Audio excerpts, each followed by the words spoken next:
यार कहलू काहे इंतजार न हमार कहलू।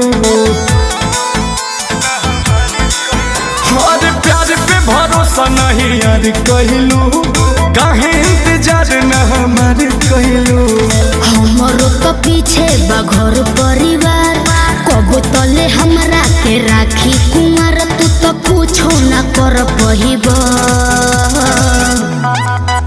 अब डोलिया में ले जाई फसा सुनरिया तू देखत है रह जाइब। अब डोलिया में ले जाई फसा सुनरिया तू देखत है रह जाइब।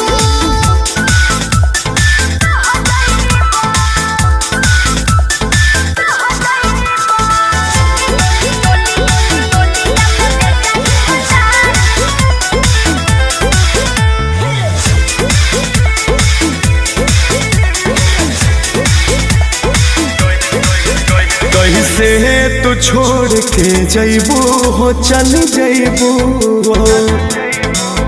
हमरा बिना का रह पैबू हो रही पैबू हो। कैसे तू छोड़ के जइबू हो चल जइबू हमरा बिना का रह पैबू हो रह पैबू हो। रो रो के खाली तू कहेल बात चली के घरे मोर मांगे में हाथ जान जदी तू घबरइब। अब डोलिया में ले जाई फसा सुनरिया तू देखत है रह जाइब। अब डोलिया में ले जाई फसा सुनरिया तू देखत है रह जाइब।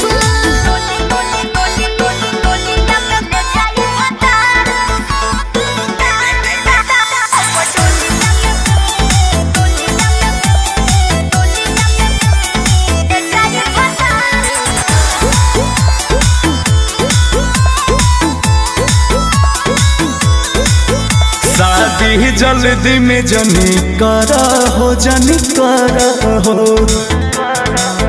अंकुश के बेट तनी करा हो तनी करा हो। शादी जल्दी में जनी करा हो जनी करा हो। गर्दा के बेट तनी करा हो तनी करा हो। शादी के हमरो तो होही अफसोस बाकी जाने हमें तोहारे होही दोस्त जदि अब न समझ पहिब। अब डोलिया के ले जाई